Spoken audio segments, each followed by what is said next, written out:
Hello Collective, this is a timeless reading of yours. Please bear in mind some details while we get ready for your reading. I am a Master 7th, aka 7th that reads these energies for you. Should you want to know who she is, what she's all about, her details can be found in the description box below. Bear in mind that this is, again, a collective reading entitled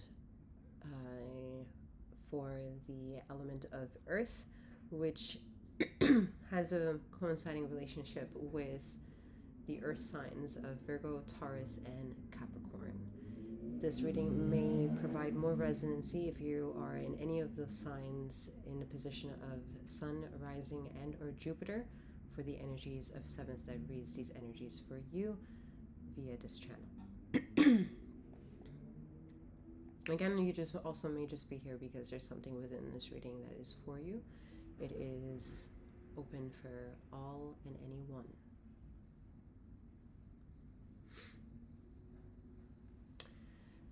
As with any reading, this is a general collective reading. Use your discernment to take all of that which belongs to you and leave the rest behind as you leave the reading behind. Feminine and masculine energies could always come forth within a reading, as well as past, present, or future energetical timelines. I'm going to play a little game with you for more or less accuracy purposes, and however this reading may deliver itself for you. The way that you can participate is to select a color from the 7 major colors that we can choose from. Let's say they are red, orange, yellow, green, blue, indigo, and violet. And I want you to, within these next few moments, select a color and keep that color for the entirety of the reading and to not change it.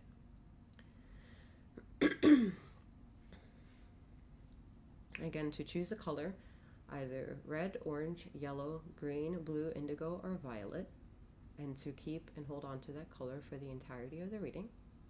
And at the end of the reading, I will select a card and I will give its relationship to you via color accuracy personal references at the end. Okay? Feel free to provide detail of any feedback should you have any to share via, again, any method that is accessible to you in the description box below.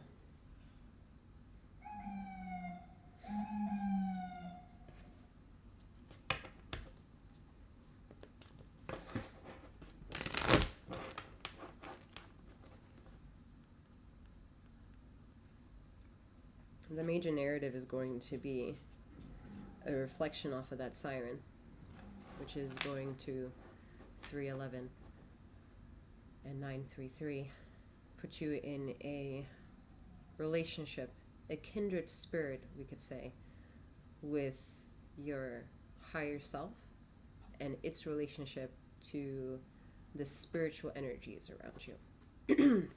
Because they will help you through the shadow challenge.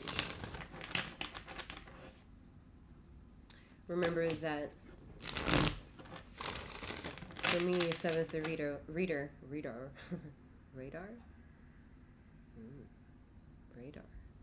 Anyway,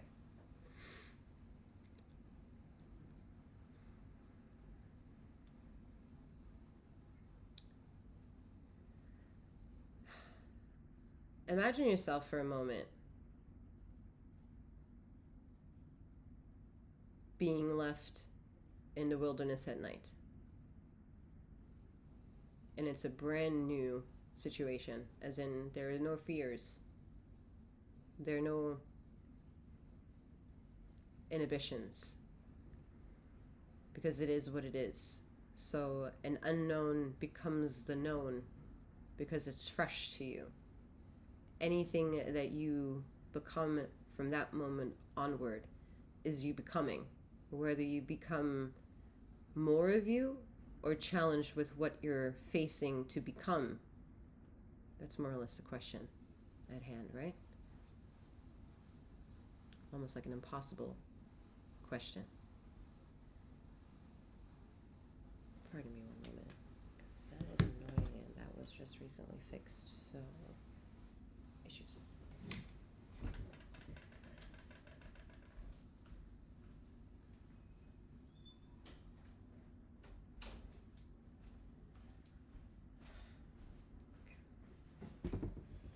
That needs addressing, but anyway. All right, so don't mind my hair fluff.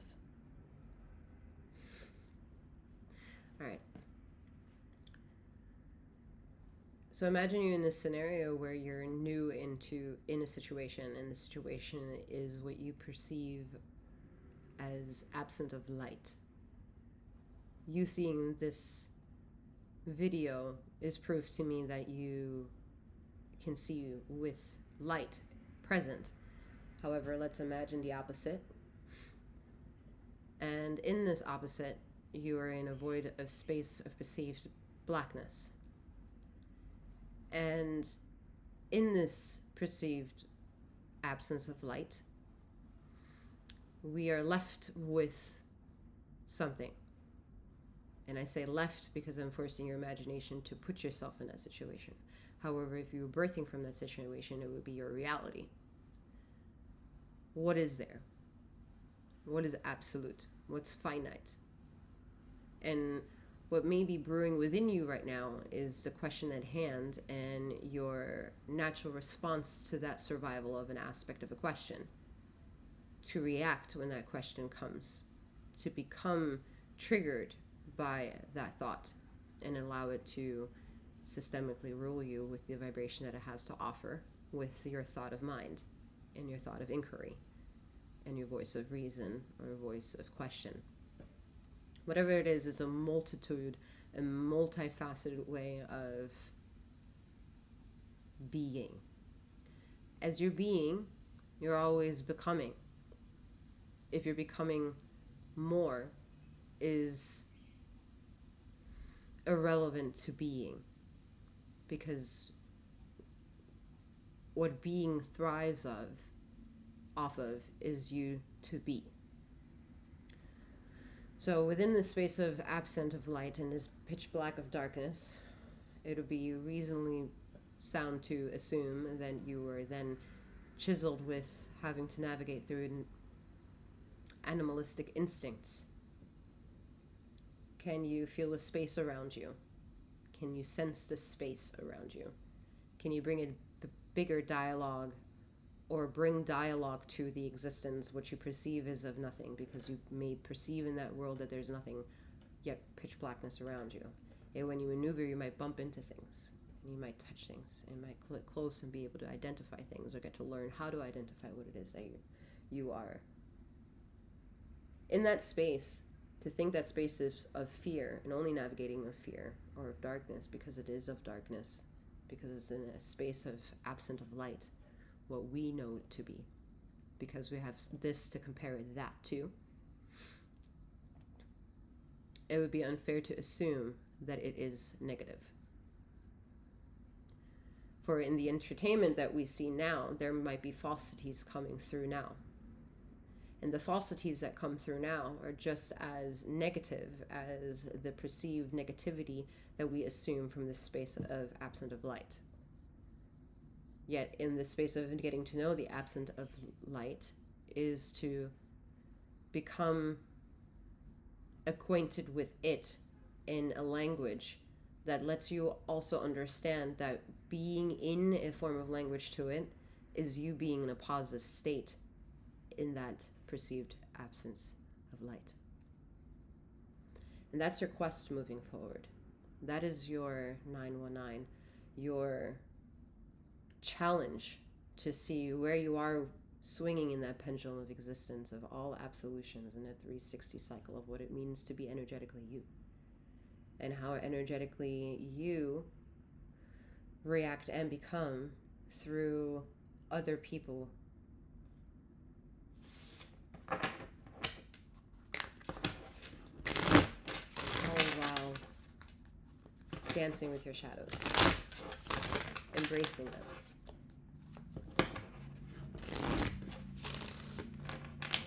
Where the shadow fits in this analogy is to understand that there's positivity to an earthquake happening.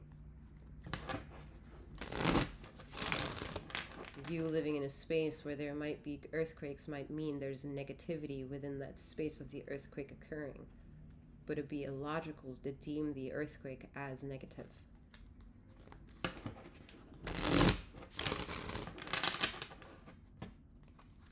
More or less, we're almost in the way of the shadow of Earth. Which, is it shadow if the Earth is filtering herself? Seven of Cups. All right.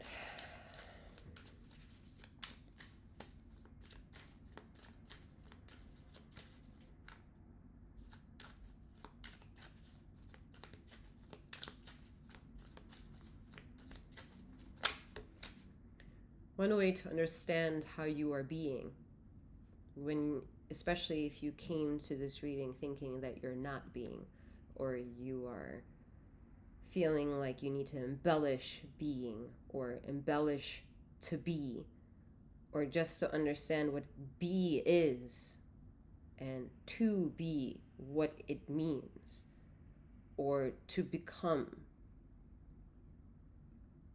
or to become a being. Like, there are so many convoluted ways to perceive something when at first glance we actually already accepted it for what it was. It is our mind that is never really enough or satiated and is hungry for more. And it's because it's inundated with so many emotions that the heart is pressing the logic of the mind. And so it's important for me as a healer seventh that I am to trigger individuals, especially if it means I'm putting them in a ripple of space where they need to take their own space and time to trust their intuition to work with me, is that I often say we're not going to what I would refer to as wallow in the emotions too much. We're going to learn from them. We're going to allow them to process us and to us to process it. And we're going to enjoy the whole entire ride. We must. Because we must accept that the emotions is shadow. One, it's shadow because it's hidden. It's to the onlooker something that they cannot see. So it's already shadow in the illusion of not being able to be seen. It's in the void of space of absent of light. I cannot see your emotions. So in that logical truth, we're already operating with shadow. So now the question is that shadow positive or negative? Or are we learning to shift the perspective on something and utilizing the advantage on how we're piecing together the structure as a defining point in how it shall exist and how sustainable it should exist? And that's pretty much all the facets of you coming to existence, however they may show up. Your relationships to people, your relationships to work, the relationship you have to yourself, the relationship you have to others, through others with yourself, or with yourself through others, and vice versa. Are you too codependent on needing a relationship? Are you not codependent enough of yourself to understand what it means to be codependent on other people?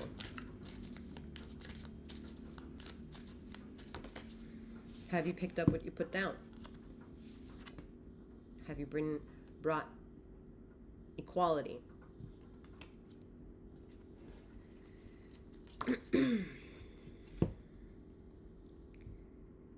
It's safe to say that there is a lot of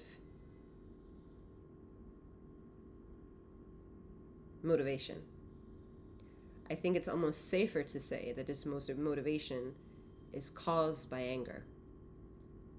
And however you show up on the justifiable end on how fluid your life may be, you're still here needing to fill a crack of something, which proves to me that there is a leak somewhere in the existence of your universe. And that leak is anger. something that still needs to do justice.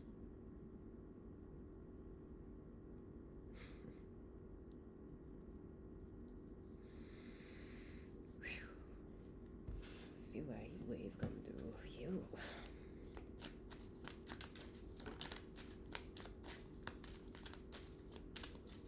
Listen, y'all, that anger can be for so many different reasons, all right?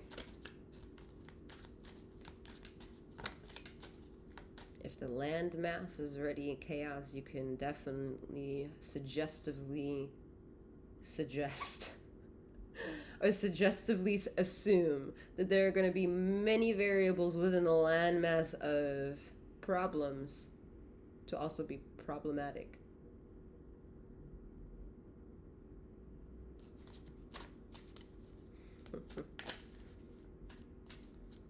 The key is to know that if you operate within whatever spectrum of knowing what light versus darkness is, you cater to both. You'll see how well you're going to be outglowing that of which it is that's in misery. Because you're showing up to true justice. Ladies and gentlemen, this happens in so many different small, micro, and macro bubbles at this time. Everyone has a story. Everyone can show up to this round table and have a story to give. Yeah. And all the stories that would come forth,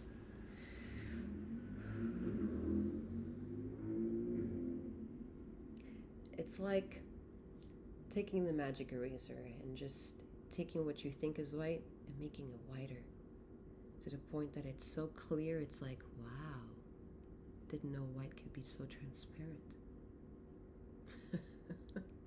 All right? And that's the key, transparency. How honest are you going to be to go through all those truths that you think is reality to get to the illusions of those reality, to full disclosure? It starts in your small world, justifying your meal in the morning, to how it's going to be released the moment you sit on the toilet, to how politically you show up correct to your work or your place of employment and be truthful, or relationships, or your past, or your situationships. Individually, there are a lot of people who have a lot of unaddressed shadows, and it's just gonna be buoyed up. Because what you're doing is, if you're ignoring all those, you're going to accumulate it to the mass of all the other bullshit, and there's going to be this power that's going to just weed hack all that shit off. And depending on when that umbilical cord gets cut and your relationship of independency is accrued, is how well you'll feel that justification happening for yourself or not.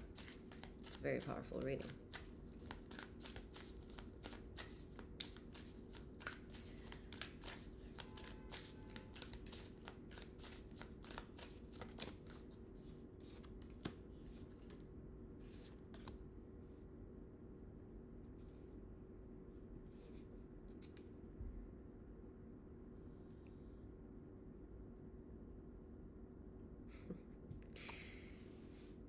King of Wands is known to be unruly, backed up with all this fiery energy of the cloak of her justice and the Emperor card, and then the King of Wands energy here. It's safe to assume again that there's a lot of anger, and the Six of Swords here that is saying things are going to even themselves out, is where I'm saying all that anger is going to accumulate in the collective, as it has already. And there's going to be this one thing that's going to just weed hack it.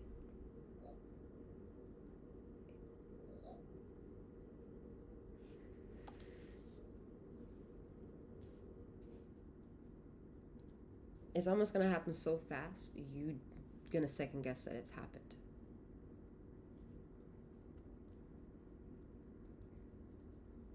because you're being forced to be put in like in a hypnotic stance with the Mandela effect to question your reality.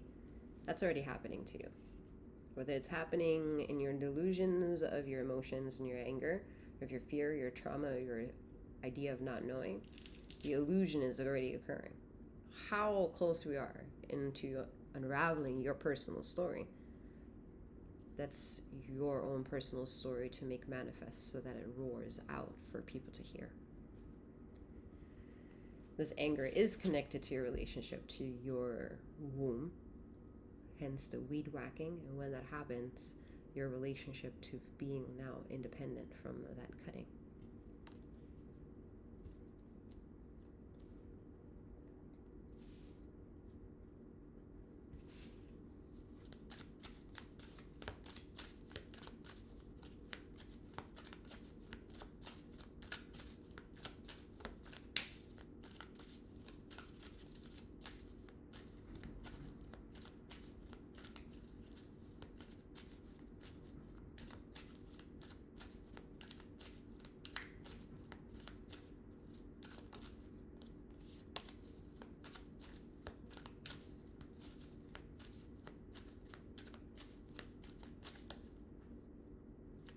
I want to go back to the kink that I said.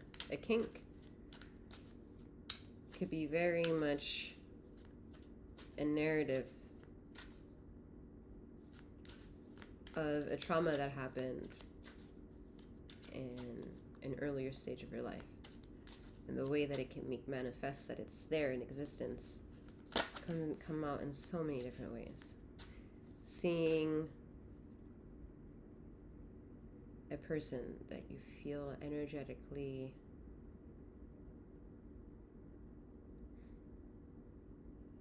in fear by, but over and over again. A leak. A hole in the wall.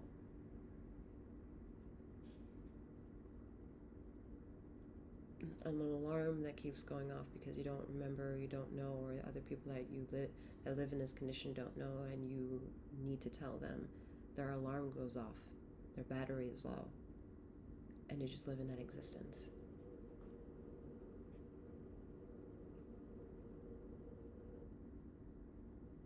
Repetitive sounds that once you become conscious to them existing in your world make you feel bad that you need to get closer and fix it. The radiator. If that refrigerator makes a sound that doesn't make you feel good, that means it never makes you feel good. So all those moments when you're in that house, it goes off and you're just not paying attention to it, it never makes you feel good. It's pressure that just never makes you feel good.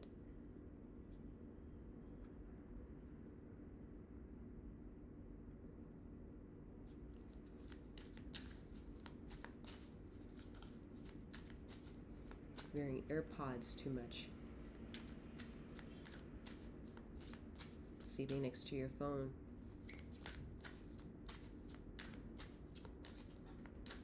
Sleeping when the news is going on while you're sleeping in the room.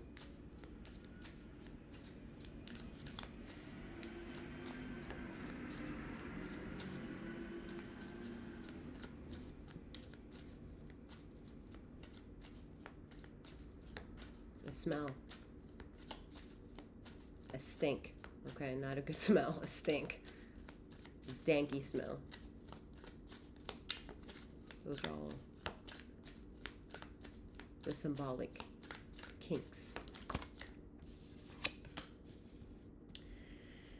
All right. Once you grasp an understanding to what is spiritually soundly yours, like what's yours, what you define as spirit. Okay, now spiritual is, again, we're not talking about the cookie cutter textbook definition. If you go off a textbook definition, you immediately, in my opinion, have the whole definition of the terminology spiritual wrong.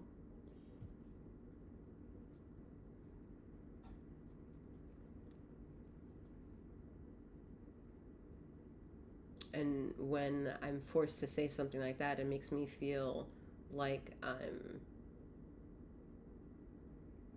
like in a bad taste with my own ego, because I know in that moment saying it that way is wrong. When someone perceives it to be that way, then that's their definition, right? So that's the absolution of contradictions.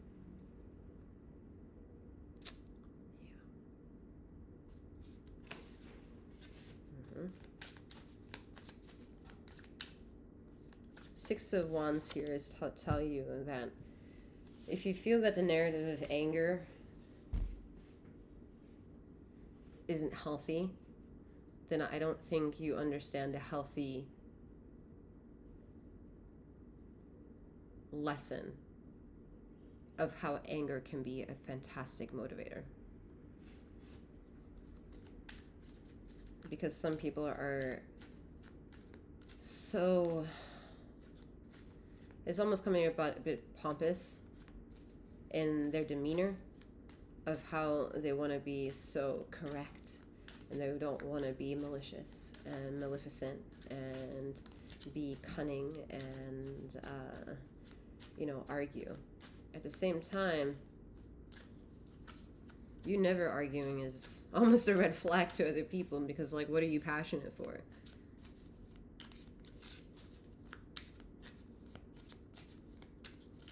What can piss you off? What can turn you on? So to be too correct is a red flag that you secretly, not so secret anymore, allow other people to get a window of reading you.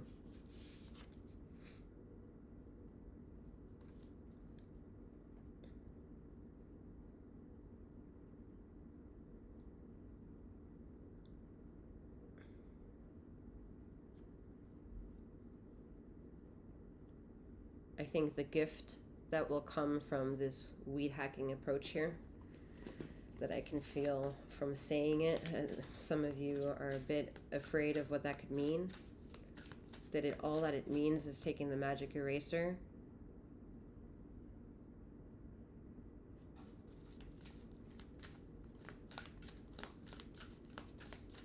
and then you've met your high priestess energy, and you won't trust that first meeting. You won't trust the meeting of yourself. And that's a telling sign that you have been injured. Because how can you run away from something that makes you feel like home?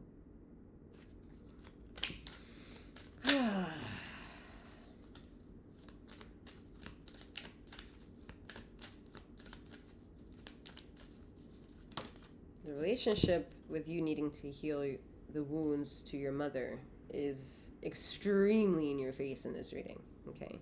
Starting with the Seven of Cups, saying that you're lost in the illusions of what you have to give, and maybe also potentially the other side questioning what it is that you have to give. And either way, all that has been putting you in an autopilot mode. And that autopilot mode has put you in this power of the King of Wands energy, and has been able to keep things at bay. Forever close or far away, you needed to keep situations. But then there's a reason why you're here listening to this, needing something, and that proves that there is that kink. And that kink is not necessarily tied to you, yet it means that there's a foundation unknown to you within you that needs construction work. And doing that construction work is needed to get you to see how full you always have been. And what people have been taking from you is what you've been feeling and picking up as being empty, when actually you have been rejuvenating more energy, yet never had the mental aptitude to make connection with that energetical part of yourself, to get in an alignment with something bigger than that lesson that you thought you didn't know yet, which I would then deem in this reading as your higher self, the relationship or the meeting of your higher self. Okay? Some people meet that relationship closer when they have near-death relationship, or they had a relationship with a near-death situation, or they had a relationship with someone who passed away and transitioned. That's when they have reached a frequency that may have breached something that they knew and them into something that they didn't know. And in that pendulum of having done so, coming out of what you do know, going into what you don't know, you're swinging with needing to latch onto something so you feel that you can make it through this cycle. That energy, that flow, is more or less understood with consciousness to give you a narrative, and that narrative can be remembered via the individual, and there has been now way too many proofs of that. Okay, people passing away or being in coma and having tales to tell, or the other ways around, people going to sleep and having dreams and them being very real. Real meaning not just real in that space, in that dimension, but real in the dimension of the known. Tangibility, the material world.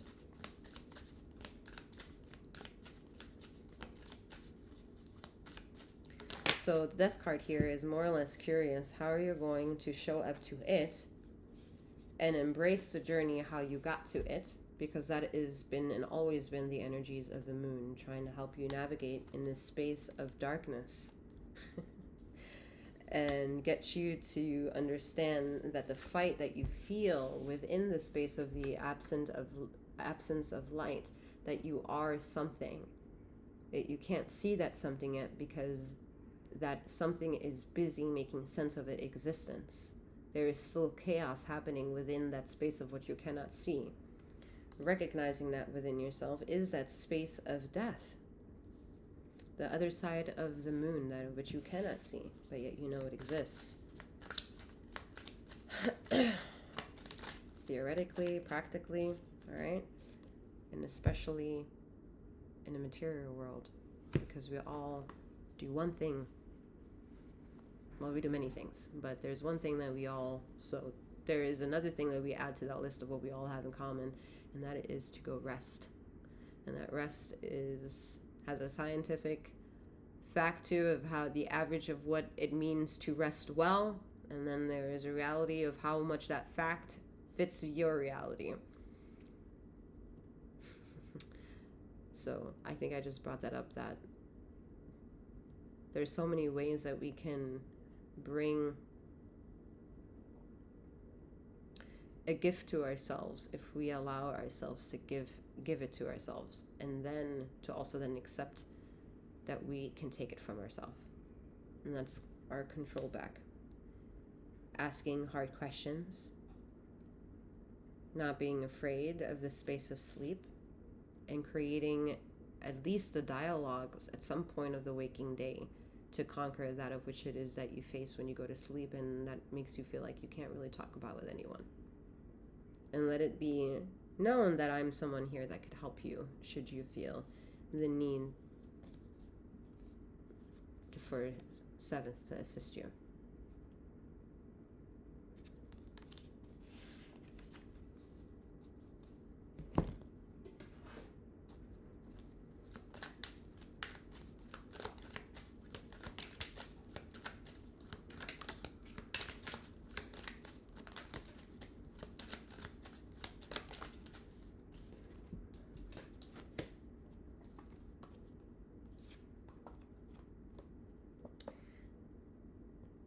I think we're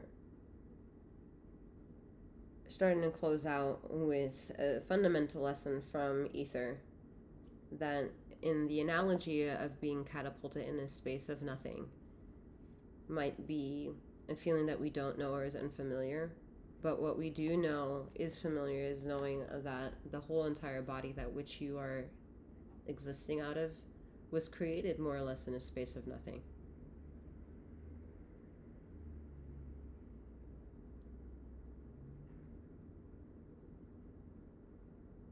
No matter how the body was created, it was created in a space of nothing, because that nothing is an unknown to the body being made.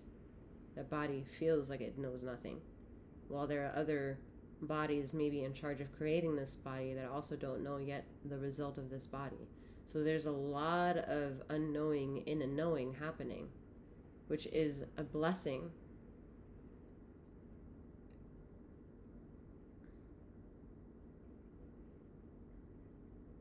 It's hidden behind the aspects of what you cannot see. But just because you cannot see it doesn't make it unknown.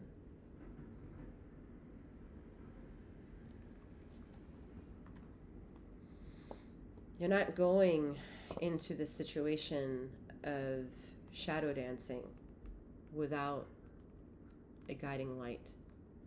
For that, you are the white light here. And you need to trust your whole entire being, your whole entire anatomical self. And trust that even if you are blinded in this whole life, that you are safe. That you are vibrant. Alright, going back into the color that I asked you to remember or select in the beginning, I want you to remember that color now. And I want you to remember that I will proceed now in shuffling a deck, and I will have only one card that I will show to you, and we will be focusing on the most prominent color of that card and associated to one of the colors of the red, orange, yellow, green, blue, indigo, and violet rainbow spectrum that we all more or less come to know. Okay? And then I will tell you some percentage-wise, more or less, of the color accuracy of how accurate this reading may be for you due to your relationship of the color you have chosen and this card that's about to come up.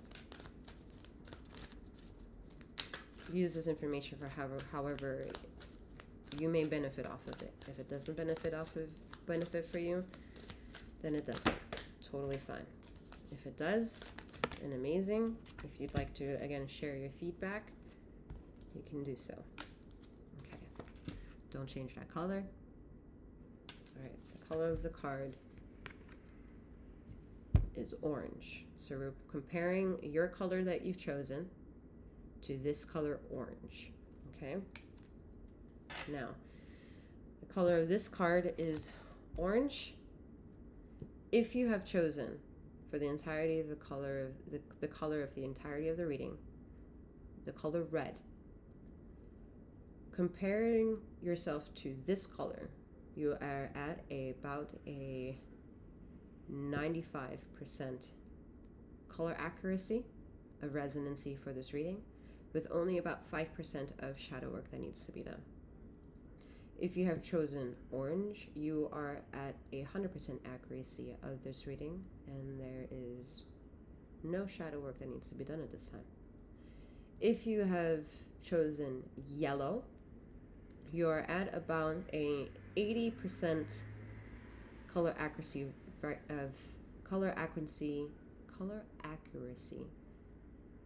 of resonancy to this reading, and only 20% of shadow work that needs to be done. If you have chosen green,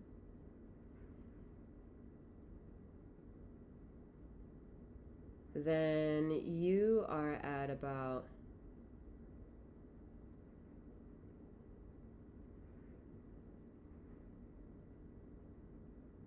60% color accuracy to this reading, with only about 40% of shadow work that needs to be done. If you have chosen blue for the entirety of this reading, then you are at about 50% of color accuracy to the reading and only have about 50% of shadow work that needs to be done. If you have selected indigo, then you are at about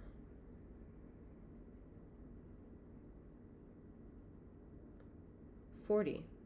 It's 40% color accuracy according to the reading, or your relationship to the reading, and 60% shadow work that needs to be done.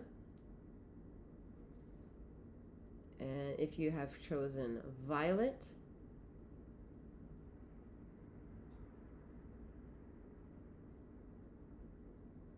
then you have about 20% color accuracy relationship to this reading, and you have about 80% shadow work that needs to be done.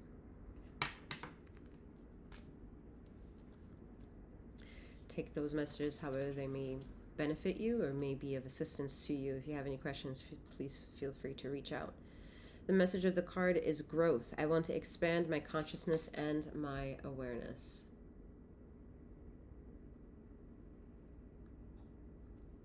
All right, collective. That is all that I have for you at this time. I'm wishing you a wonderful morning, noon, or night, wherever you are in the ether of this time and space. And may you keep flowing, growing, and glowing. Take care.